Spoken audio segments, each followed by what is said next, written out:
Медиатор за медиите, такива каквито.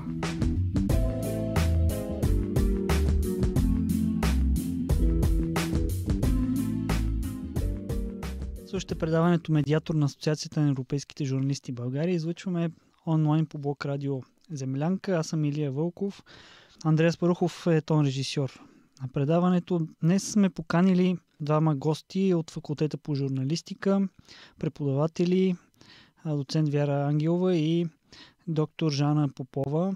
Двете са хора, които следят много отблизо медиите, имат съждения по различни етични проблеми. Самата Жана е медиен наблюдател, телевизионен наблюдател и колумнист на вестник Култура. Всяка седмица излиза с едни кратки, но доста съдържателни контрафилета за медийната среда в България. Здравейте, радвам се, че намерихте време да дойдете. Аз отдавна мислех да ви поканя. Здравейте. Здравейте, ние само сме. Аз поне доцент Ангелова всичко знае за радиото. Аз само съм слушала много за радио Землянка и ми е безкрайно интересно да съм тук. Да, в тази алтернативна обстановка. Да тръгнем от там. Тази седмица се случват някакви неща в Българското национално радио. Пък нашето предаване и предаване за медиите. Вие разбрахте ли какво се случва там? В интерес на истината аз знам от колеги в радиото различни потвърдени и непотвърдени информации и едва днес видях, че медиите останалите започват да обръщат внимание повече на тази тема. Като репортажа, който гледах сутринта, всъщност нищо не обясни какъв точно е проблема в радиото. Очевидно вниманието се измества върху проблема с заплатите на журналистите и по-скоро с възнагражденията им извън трудовия договор и хонорарите и желанието на директора да направи необходимите реформи чрез съкращаването на хонорарите. Но дали това е само на повърхността, както ми се струва, и прикрива някакъв доста по-дълбок проблем, мисля, че те първо ще се изяснява. Аз всъщност през цялото време тъкат някакви два паралелни разказа според мен. Един е в телевизията и радиото. Тук абсолютно съгласявам с Вяра, като във Фейсбук тече другия разказ, където хората някакси... Аз, например, много се колебах дали да подкрепя събитието, което организират журналистите, дали да се присъединят чисто символично дори към такъв тип подписка виртуална, защото ми се струва, че това е съвсем отделен въпрос. Мисля, че е изключително странно ние да скачаме, когато Слави Бинев е избиран за председател на комисията по медиите, културата и медиите, а изобщо не обръщаме внимание на тази комисия, когато тя гласува бюджетите на БНР и на БНТ, включително и на СЕМ, който пък въобще не би трябвало да имат бюджет от тая комисия. Тоест, ние много повече се впечатляваме от това, че един чалга гуру, така да се каже, ще управлява медиите. Не се впечатляваме, когато самото съдържание на тези медии се определя от бюджета им. А каква е тази подписка? Това е събитие всъщност да подкрепим журналистите в БНР. Подписка е моята дума, не е подписка. Фейсбук събитие, да. Фейсбук събитие.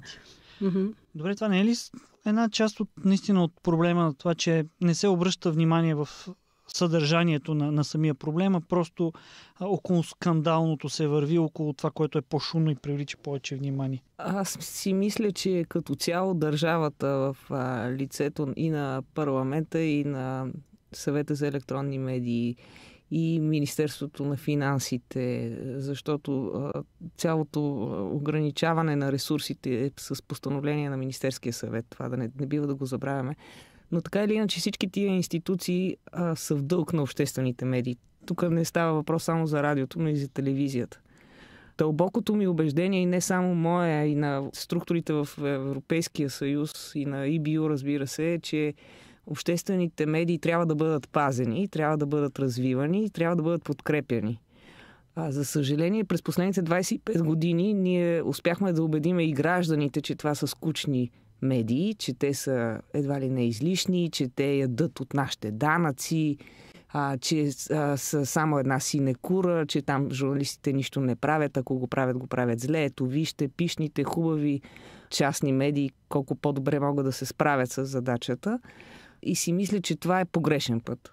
Защото каквото и да е, и при безкрайната ми симпатия към частните медии, те са все пак търговски предприятия преди всичко.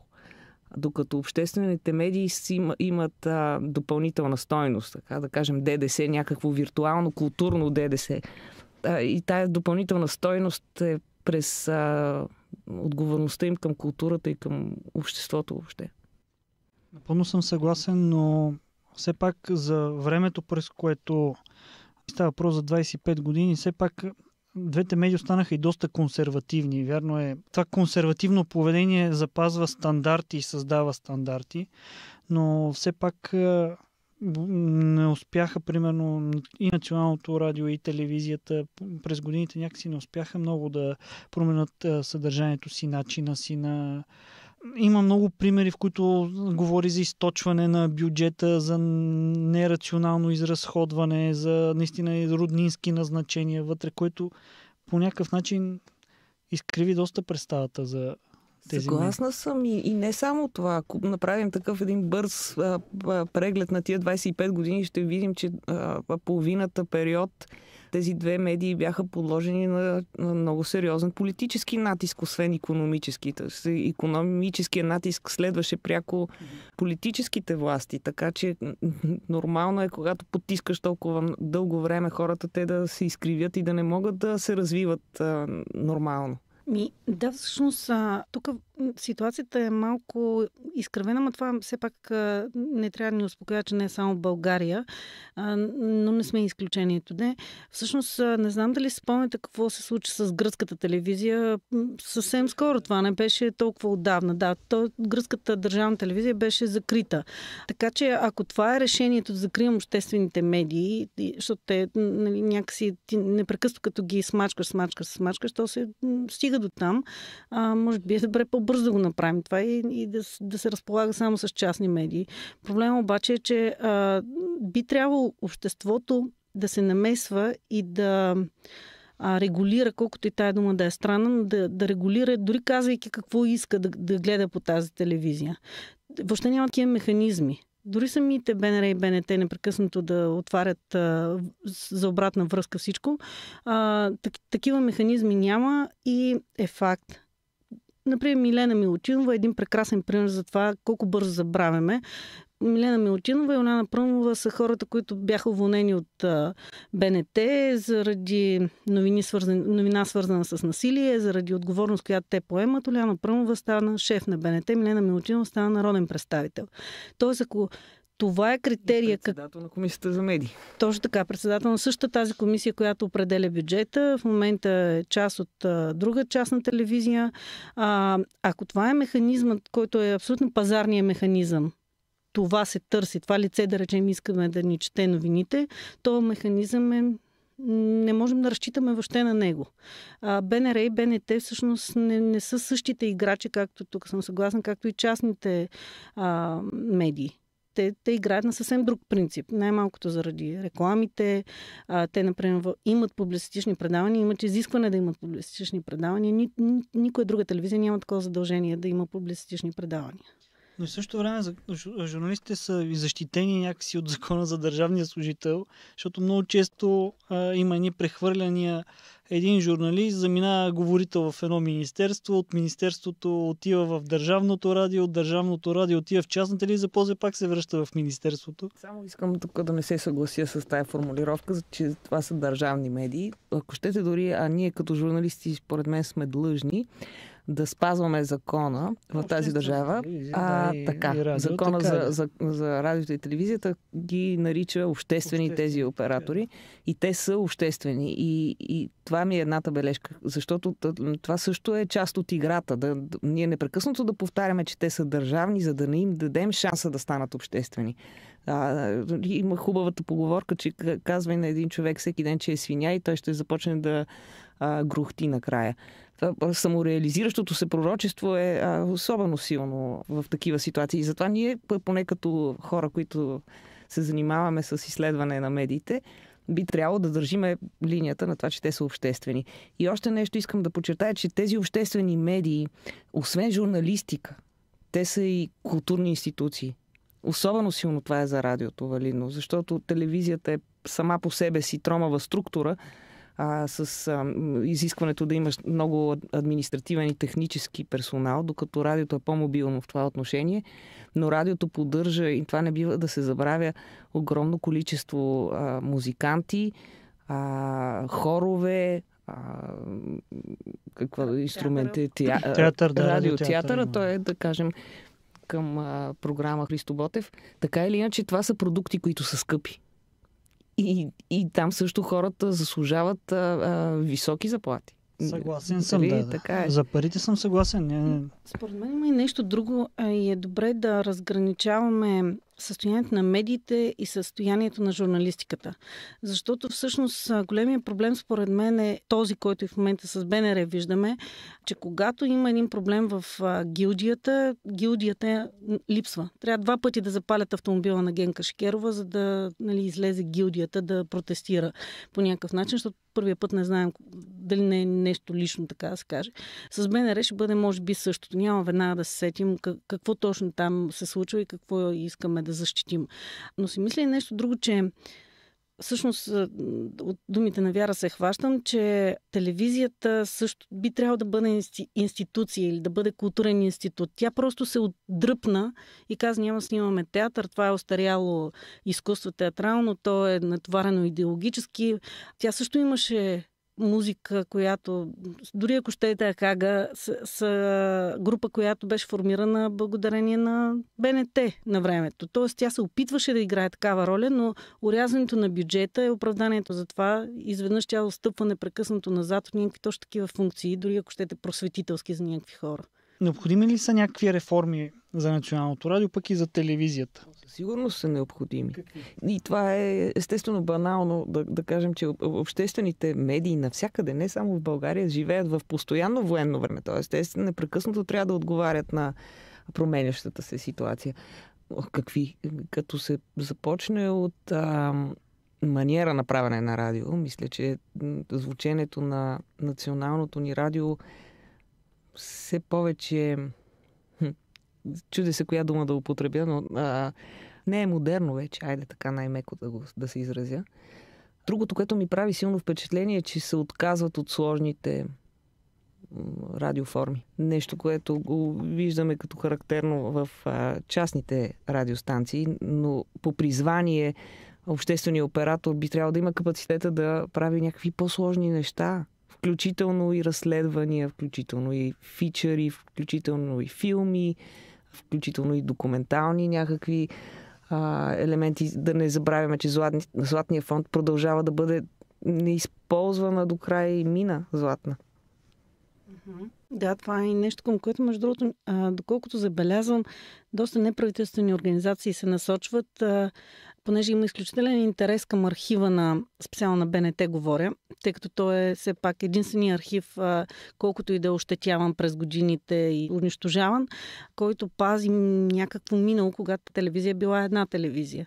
И ако те заложат на този си архив, не да го правят както е Златните ни години, или както и да беше това шоу, в което ни припомнят някакви шлагери, използват кадри от някакво време, което остава неразказано, може би ще бъдат телевизия, която все пак продава на ново един стар продукт, който вече е излъчил, защото само те разполагат с това минало. Но всъщност много мразя такова нещо, понеже писах днеска колонката за култура, всъщност за първи път видях колко е, как да кажа, важно да има медия, на която да разчиташ. Аз, така гледайки всякакви телевизии, честно да ви призная, не вярвам на нито една телевизия и въпреки всичко се замислих дали човек може да живее без да има медия, на която да разчита, че ще го информира.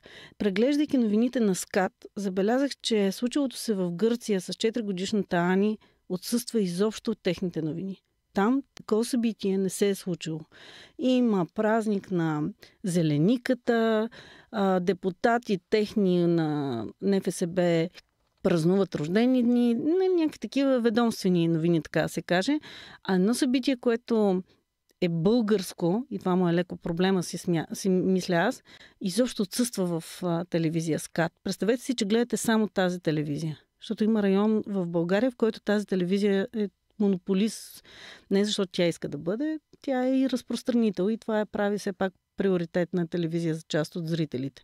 Вие никога няма да разберете, че се е случило това събитие.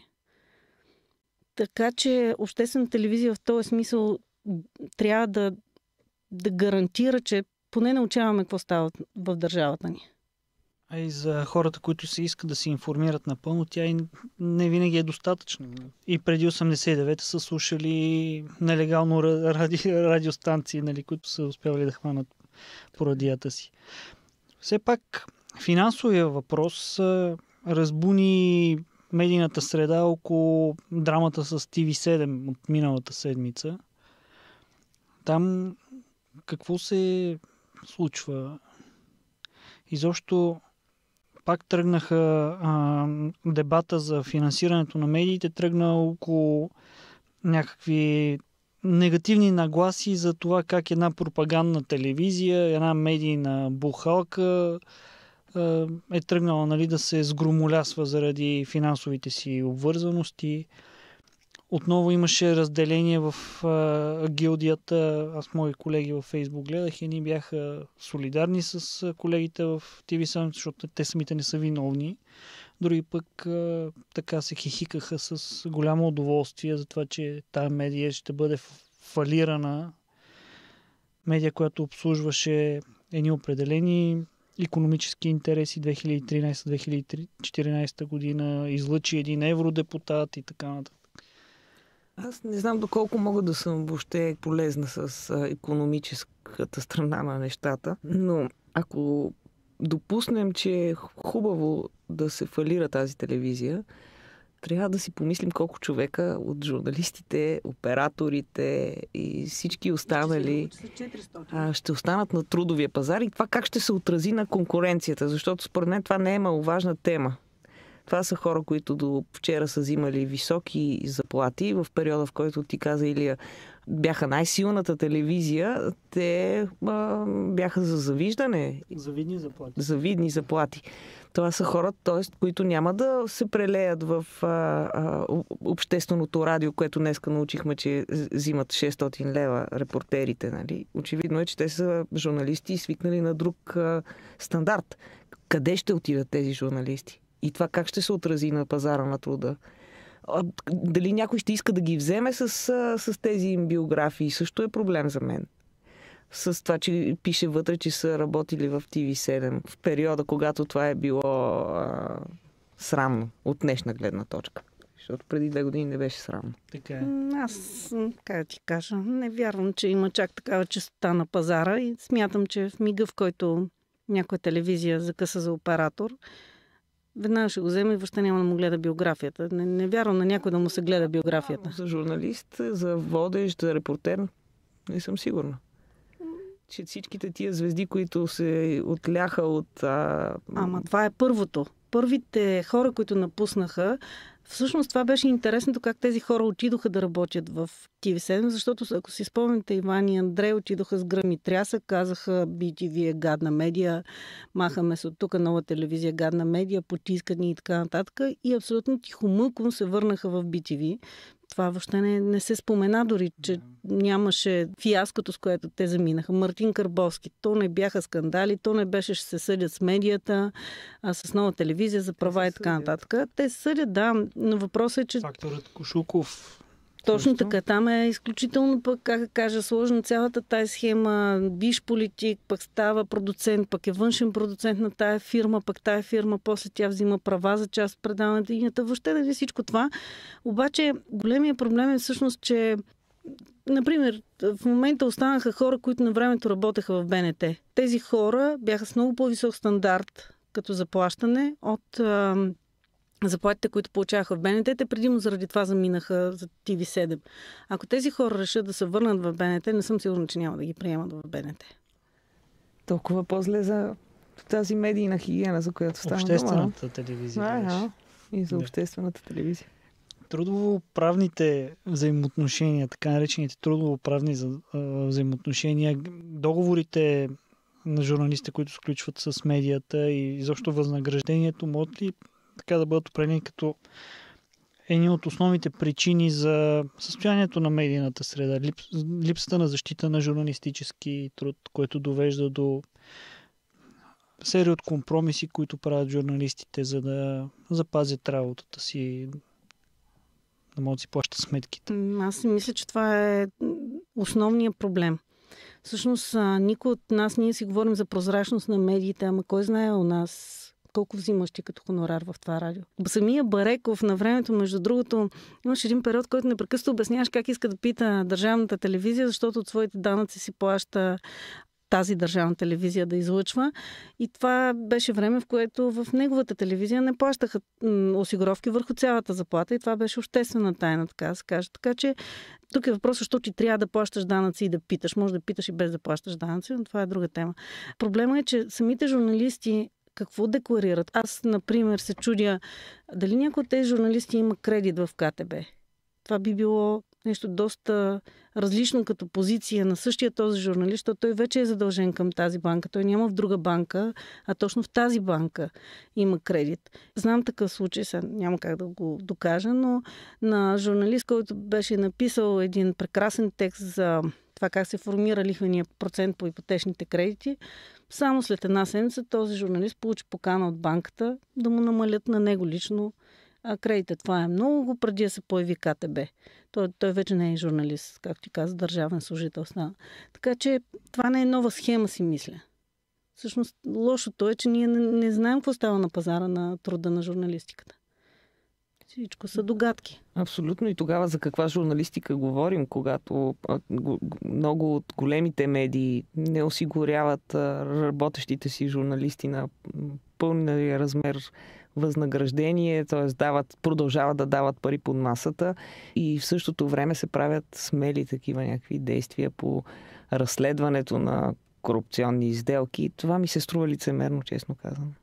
Не е журналистика при всички положения.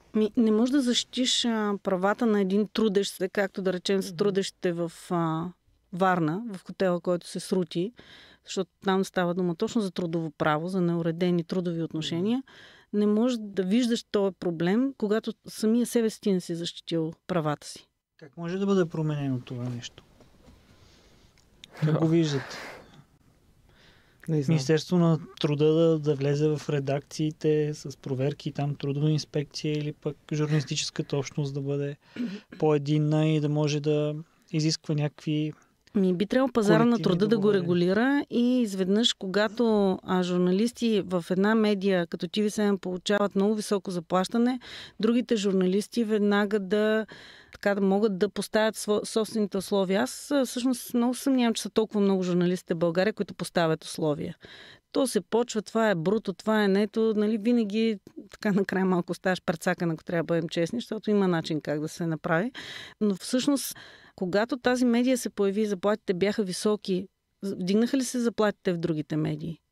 Те се вдигнаха, абсолютно навсякъде вдигнаха, макар и с малко заплатите без обществените медии, обаче увеличиха и времето, в което работят същите журналисти. Тоест, ако до сега си работил за едно предаване, за малко по-висока сума започваш да работиш за 2 предавания. И това е, нали, на пръв поглед, ако си млад човек, е даже и престижно. Това е другия проблем, че всъщност според мен липсва цяло поколение и в медиите в момента са Иван Гарелов и неговото поколение и хора, които ние обучаваме на по 25 години. Липсва цяло едно поколение по средата, което да показва, дори ако щете за какво да се харчат тия пари, които изкарваш като журналист, защото това също не е лесна работа да ги изхарчиш. Така е. Въпросът е, че... Не съм много сигурна, че липсва това поколение. Напротив, това поколение е първото поколение на новите медии. В поколението между 40 и 50 години. Те са в момента главни редактори, заместни главни редактори. Те са тези, които първи поеха щафетата на 91-2 година и първите частни електронни медии. Изключително потиснато в съзнанието си поколение, какво е, но... което се сравнява с имената Гарелов. Знаете ли, аз се замислих всъщност, ние непрекъснато говорим за съвременна българска поезия, съвременна българска литература, даже съвременна българска живопис и така нататък. Изобщо не говорим за съвременна българска журналистика, в смисъла, ако поколението, което, нали, аз в интерес на истината не го приемам, Геворкян, Гарелов и какви още там хора да са ми идолите, сега тези хора смятат след тях, че те никога не биха достигнали същото ниво. Всъщност те се мерят с хора, които не би трябвало да са ни идолите.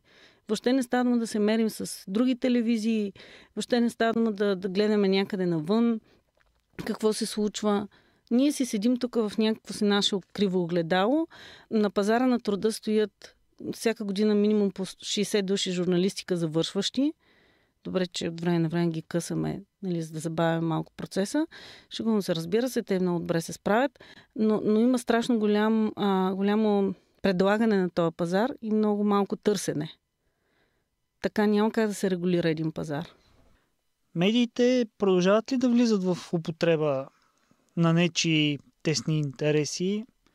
Миналата седмица отново се заформи дори в началото на тази един така доста остър дебат между журналисти за използването на дронове и прелитането им над кметски имения.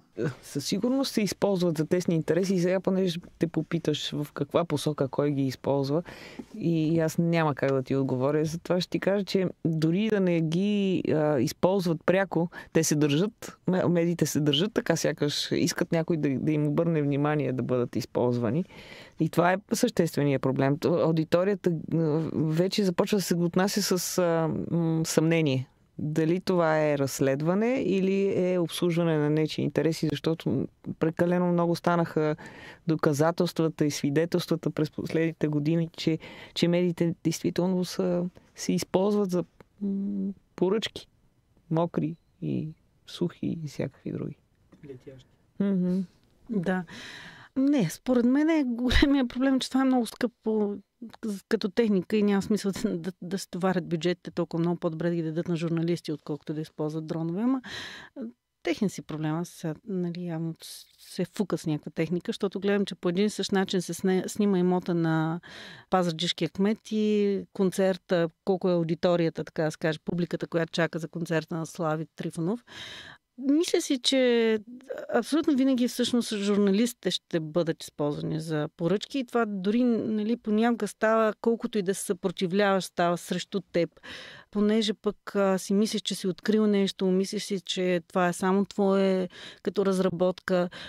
Аз се върнах назад малко с цялата история с Хасковския кмет и с пазарджишкия кмет. Затова е писано години назад. Сега експерт се появява и винаги матрицата е една и съща. Експерт, счетоводител, който казва, че е малко странно. Нали, какъв е този експерт, дето говори така, малко е странно това, малко е очудващо това. Експертът казва, не можеш да извадиш от 2 и да остане пак 2, нали, да речем, или нещо такова. Тоест, да работиш с цифри. Толкова пъти се е говорил и писало и нищо не се е променило. Това е възмутителното в крайна сметка. Но ние много сме си говорили за това, всъщност медията ли трябва да променя?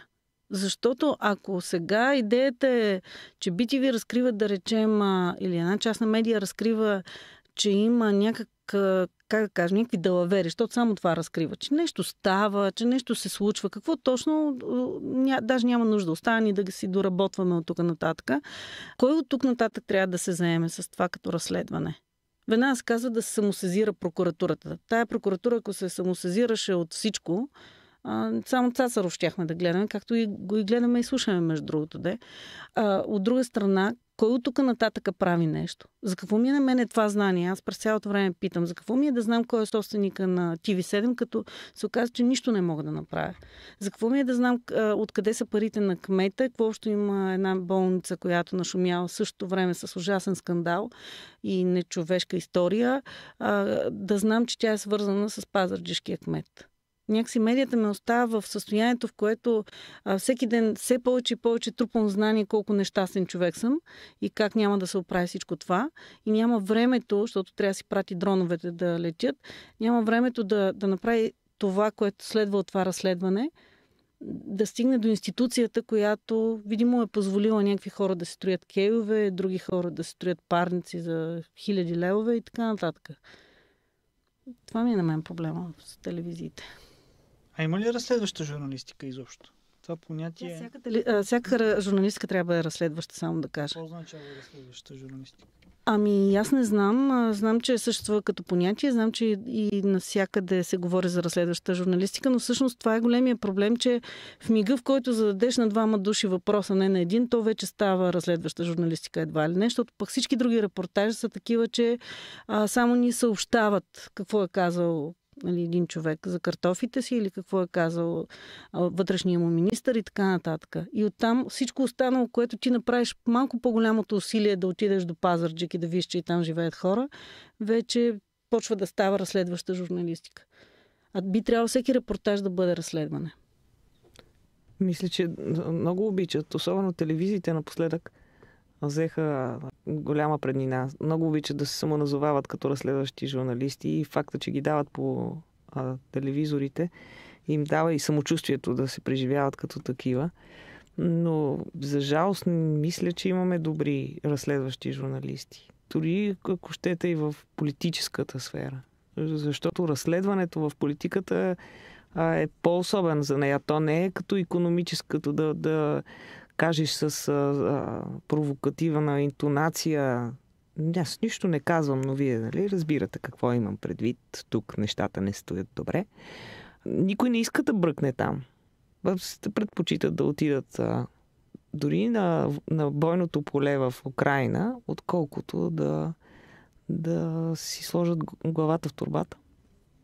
Смятате ли, че националните медии трябва по-често, по-внимателно и по-задълбочено да обръщат внимание на проблемите в страната, извън столицата, извън жълтите павета?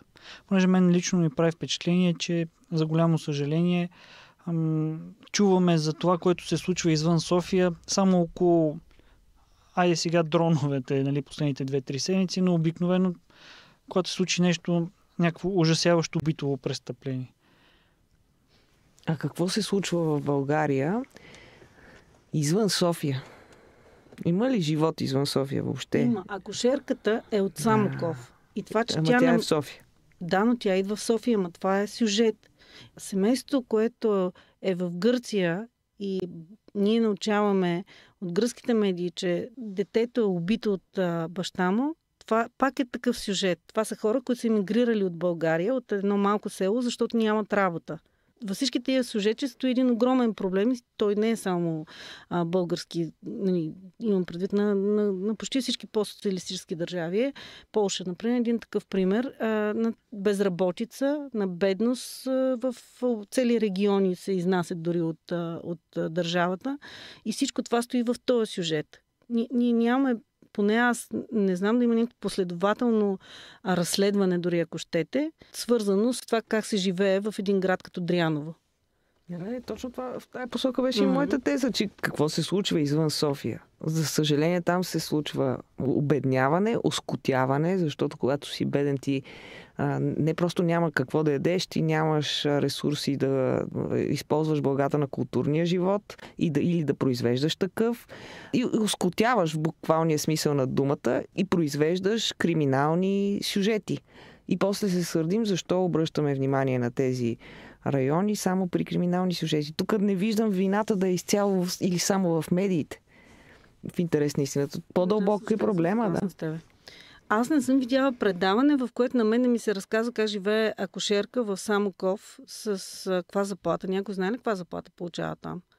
Тя в тази болница тук, в частната болница тук може да получава двойна заплата, защото може да й разрешат да има двойно дежурство. Тя в Самоковската болница не може да си го позволи, защото няма кой да й позволи двойната заплата. Но никой не говори за Самоковската болница. Трябва да отиде да закрият болницата и тогава разбираме, че това там е съвсем друг живот. както ставаше в Родопите, да речем, в Ардино и така нататък. А в крайна сметка... Ти знаеш ли каква е заплатата на акушерка в Софийска болница, че го сравняваш? Това не е Самоковска или Пловдивска болница, ако е държавна. Ясно е, че ще бъде навсякъде едно и също. Добре, значи имаме още по-голям, че и софийските болници не са разследвани, така да се каже. Ама това е проблема, че всъщност на нас ни се констатира през цялото време, както, например, седи стереотипа, че преподавателите в университета са бедни, изнемощели и така нататък, или пък, че в медиите работят богати хора. Това е много популярна представа за журналистите, което въобще не е вярно. Значи, ако в една медия се плаща много, не означава, че в другите медии се плаща много. Същия проблем е и с това как се говори за медиците, да речем. Винаги представата за медиците ще бъде, че взимат подкупи и така нататък. Исках да ви питам за образованието по журналистика. Какво за по журналистиката? Да, то съществува. Смятате ли, че е достатъчно конкурентно на изискванията на пазара? Понеже аз съм чувал много практикуващи журналисти, редактори, шефове в медиите, които казват, този факултет по журналистика е един голям пуц, произвежда едни там студенти, пуска ги на пазара, медийния пазар и накрая едно голямо нищо. Ние трябва да ги учиме наново, как се прави журналистика, как се пише, как се снима. Това е голяма тема, защото по впечатленията ми от някои от учителките на моите деца, които са завършили българска филология, и в бележките, които ми пращат по децата, обикновено пълни с правописни грешки, аз също мога да кажа, че колегите от българска филология не са си свършили работата да обучат бъдещите учители достатъчно добре. Така че образованието търпи критика, както и преподавателите, но не трябва да го абсолютизираме това и да го приемаме за абсолютната истина. Защото обучението е двупосочен процес. От една страна ти наливаш, от друга страна, като преподавател, от друга страна, естествено, студента или студентката би трябвало да приема или да осмисля критично и да отхвърля някакви твои методи или предложения. И само в тази комуникация между двете страни се раждат подготвените хора. Дали нашите студенти са готови на това нещо, дали ги учат, защото ние ги заварваме вече подготвени от средното образование, или по-скоро неподготвени от средното образование, за този тип комуникация е вече друг въпрос. Според мен този въпрос не е само за нашия факултет. Аз съвсем случайно имах няколко срещи с колеги от биологическия факултет, от медицинския факултет. Те абсолютно всички, например, се оплакват, че учениците, идвайки от средното образование, въобще нямат достатъчно подготовка по биология и химия, където аз си смятах, че нещата са точни или знаеш това нещо, или не го знаеш.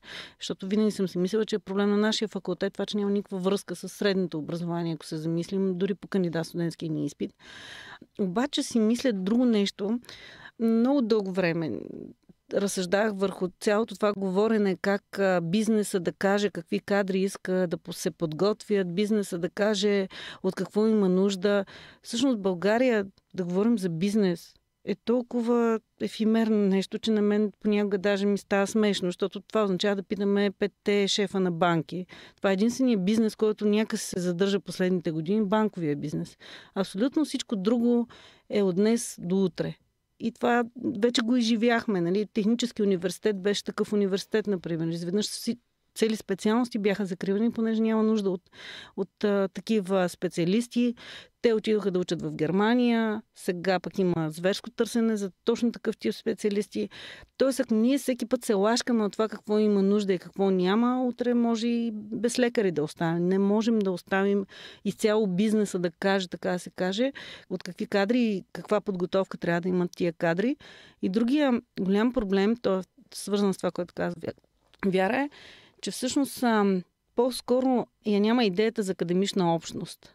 Дори ако щете, ги няма тия общи места, защото лекцията е такова общо място, на което да се видим с студентите, да влизаме в дискусии, да говорим. Дори по мое време имаше семинари, имаше непрекъснати провокации, така да се каже, между преподаватели и студенти, защото те не бяха организирани само от преподаватели, на които можеш да изказваш абсолютно различно мнение, дори можеш да оспорваш теория, може да предлагаш свое изследване и така нататък, което е много важно за един университет. Аз, например, ви казвам, че за първи път, благодарение на един такъв проект университетски, се запознах с колеги от биологическия факултет. Ние сме в една институция и не се познаваме помежду си. Това смятам, че никак не е добре. Образователното министерство днес, всъщност в понеделник, предложи една стратегия за разделяне на университетите на изследователски центрове и образователни центрове, като изследователските ще бъдат и по-добре финансирани, и те ще правят и наука, освен че ще образоват. Необходимо ли е наистина да има такова разделение, пък и да се дават повече пари за изследвания? Примерно, нашата медийна сфера и комуникациите се правят доста малко изследвания, които и това е сериозен проблем, защото освен диагностика, нали, на медийната и комуникационната среда, може да се определят и някакви решения да се изведат. Като представители на Софийския университет ние сме силно и заинтересовани от такъв тип промяна, защото в това отношение Софийския университет ми се струва, че няма конкуренция в България. Ние сме силен изследователски университет. Не говоря тук въобще за нашия факултет, разбира се, говоря за останалите факултети. И смея да кажа, в някои дисциплини, в някои направления световно конкурентни. Това е изкуствено деление, дали науката се прави в БАН или в университета. Прави се и на двете места и много често в университета по-добре. Що се отнася до изследванията в областта на медиите, да, ние самите имаме злополучен опит на няколко пъти да кандидатстваме в Министерството на образованието за големи проекти, финансирани от държавата. И всеки път завършваме по един и същи катастрофален начин, не заради слаби проекти, а заради това, че медиите и комуникациите не са приоритет за изследване от страна на държавата. И ако това би се променило, ако по някакъв начин се осъзнае, че медиите са един от значимите играчи на общественото поле, може би ще бъде по-добре не само за нас, като преподаватели и изследователи, но и за аудиторията, в крайна сметка, за промяна някаква. Според мен тук въпросът е малко като с обществените медии, защото в крайна сметка си мисля, че експертността и това, което се казва за медиите и за комуникацията, зависи от това, кой дава парите. И се притеснявам, че ако през цялото време вървят проекти, те са главно или от частни фондове, това са много по-малкото в България, или пък от проекти, които са по Европейския съюз, от програми на Европейския съюз, това ще доведе доста сериозно изкривяване. Софийския университет и може би още съвсем малко наброй университети остават тази група университети, в които науката все пак остава автономна. Нещо, което на мен ми се струва много важно. Да завършим така. Слушахте предаването Медиатор на Асоциацията на европейските журналисти, доцент Вяра Ангелова, доктор Жана Попова. Бяха наши гости. Аз съм Илия Вълков, Андреас Парухов избира музиката. Останете с програмата на Блок Радио Землянка.